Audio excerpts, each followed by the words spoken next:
4.1 Introduction. According to the World Development Report 2010, a large proportion of India's population lives below the poverty line. To reduce the extent of poverty, Indian government has made a provision to supply essential goods at a reasonable price to them.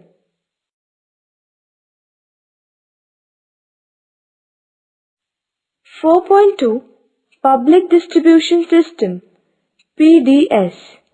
Meaning and explanation. It is a food security system launched by the Government of India. Through this system, food items like wheat, rice, sugar, etc., as well as non-food items like clothes, kerosene, etc., are distributed at subsidized rates among the needy people in India. Thus, many fair price shops are established in several states across the country. Both the central and state government share the responsibility of regulating the public distribution system. The central government is responsible for storage, transportation, and allocation of food grains, whereas state government holds the responsibility of distributing the food grains to the consumers through fair price shops. State government are responsible for operational activities like identification of families below the poverty line, allotment of ration cards, supervision of functioning of fair price shops, etc. 4.3 Objectives of Public Distribution System. There are two main objectives of public distribution system. 1. To provide essential goods to the consumers at reasonable and subsidized price. 2. To maintain minimum nutritional status of the population.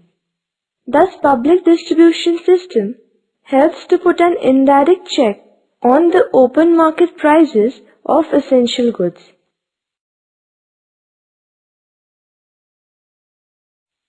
(4.4) Progress of Public Distribution System.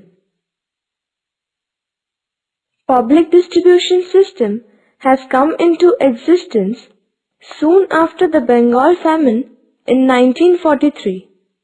Through this system, a network of fair price shops is established to distribute food grains in the country. In India, the number of fair price shops was nearly 47,000 in 1960.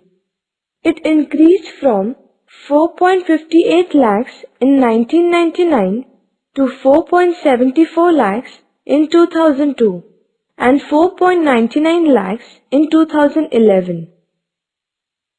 The offtake from public distribution system was nearly 19 million tons of food grains in 1991 to 92, but recently it has declined. It is because the difference between the open market prices of wheat and rice and price determined by public distribution system is reduced. 4.5 Drawbacks of Public Distribution System. 1. Limited benefits to the poor. Under PDS, food grains are provided to ration card holders only. These ration cards are issued on the basis of residential address. So seasonal migrant workers and homeless people are not able to get its benefits. 2. Regional disparities. Some regions are well developed while some are less developed. In some states, large number of families are below poverty line. But the offtake of food grain through PDS is not accordingly. Due to this regional imbalance, most of the people are deprived from the benefits of PDS. 3. Urban bias. Nearly 75% fair price shops are in the rural areas, but the offtake of food grains through PDS is more in urban areas. The transport system in villages is not as efficient as in cities. Due to this, at times, food grains, kerosene, etc. are not available in most of the fair price shops in rural areas. 4. Inefficiency of Food Corporation of India. It is the duty of Food Corporation of India to supply food grains for distribution through fair price shops. But there are some inefficiencies. Excess stock of food grains is not stored properly. Therefore, it creates scarcity of food grains even after an increase in production. There is a pressing need to eliminate these drawbacks.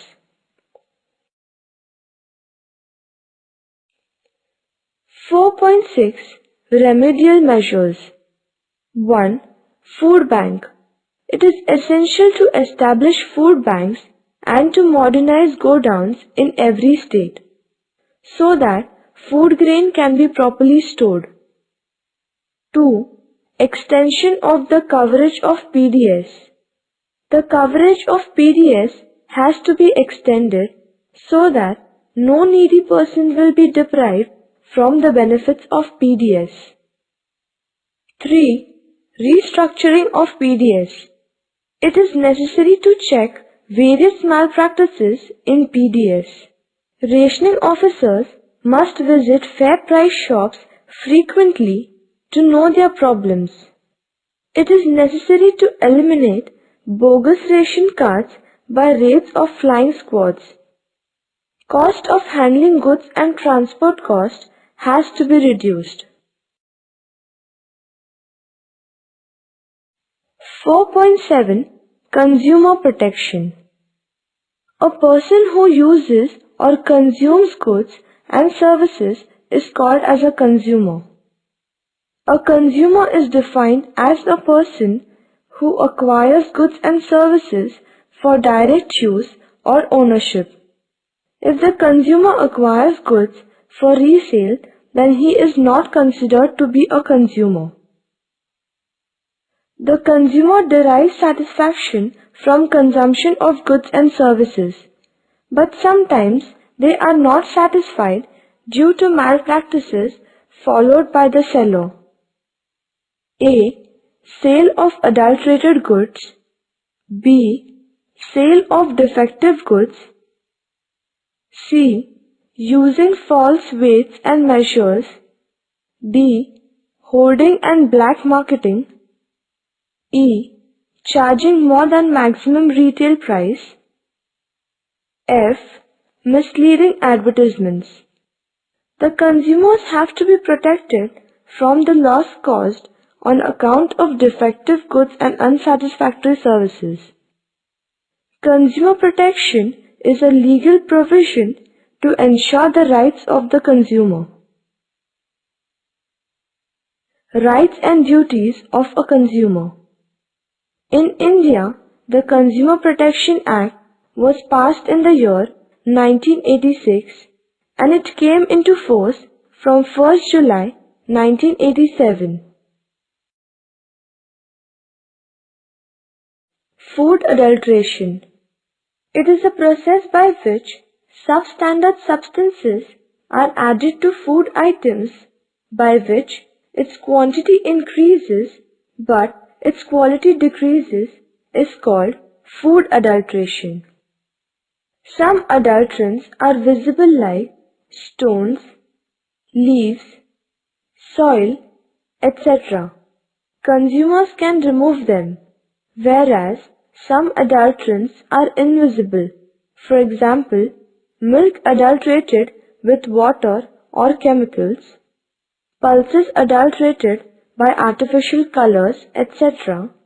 They are very harmful as they cannot be removed easily. They may lead to serious health problems like cancer, paralysis, diseases of skin and eyes, or even death.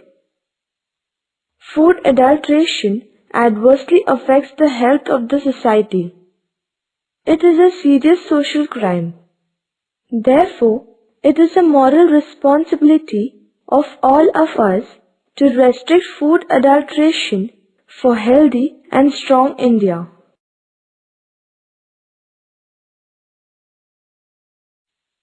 Right to seek redressal. Consumers have the right to seek redressal of their grievances related to price and quality of goods and services. If required, the product must be repaired or replaced by the seller or manufacturer. The consumers' redressal agencies include the District Forum, the State Commission, and the National Commission. The Supreme Court is the final court of appeal and verdict. Right to consumer education.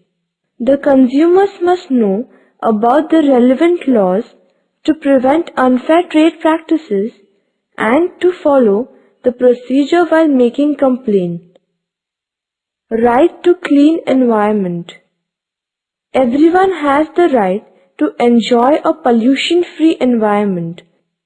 If anybody creates pollution by means of garbage, air, water, noise, etc., a consumer has the right to lodge a complaint and to seek its redressal. Main objectives of Consumer Protection Act. 1. Providing better and all-round protection to consumers. 2. Making provisions for a simple and speedy machinery for redressal of consumers' grievances. It provides a statutory recognition to the following rights of consumers. Rights to safety. The consumer should be protected against goods and services which are hazardous to health. For example, protection from defective vehicles, inferior electrical appliances, harmful pesticides, etc. Right to be informed. The consumer must be provided with accurate information about quality, purity, price, quantity, and the standard of goods and services. Right to choose. Consumers have the right to make a choice from variety of goods and services as per their purchasing power and preferences. Right to be heard. Consumers have the right to be heard by manufacturers and dealers about their opinions on production. Duties of a consumer. Be quality conscious and aware of rights to restrict business malpractices. Beware of misleading advertisements. Insist the seller to give a bill, receipt, and guarantee card. Compare the quality, price, durability, after-sales services, etc. of the product. Carefully inspect variety of goods and make the best choice. In India, 24 December is the National Consumers Day, while 15th March is World Consumers Day. Lok Adalat is an effective source of rapid redressal in our country. Consumers' protection is a social responsibility. So various consumer organizations are actively functioning worldwide. Targeted Public Distribution System. Since June 1997, a dual pricing structure was introduced under targeted public distribution system. Accordingly, the target was to distribute food grains at reasonable prices to the needy families above poverty line, at a very low price to the families below poverty line. A ration card is essential to obtain food grains through public distribution system. It has the information of number of family members, and accordingly food grains are supplied through particular fair price shop. The government of Maharashtra provides a ration card of a particular color as per the economic status. Generally, white ration card is given to those families whose annual income is more than rupees 1 lakh. They are excluded from the benefits of public distribution system due to high economic status. An orange ration card is provided to those families whose annual income is between 25,000 to 1 lakh. They get 5 kg rice, 5 kg wheat and 2 liter kerosene per month at lower rates than the market price. Families below poverty line have yellow ration card. They get 25 kg rice and 10 kg wheat every month at a subsidized rate. Under Antyodaya scheme, very poor people are provided with food grain at the lowest price. Under Niradhar Yojanas, senior citizens below poverty line are provided 10 kg rice free per month through PDS.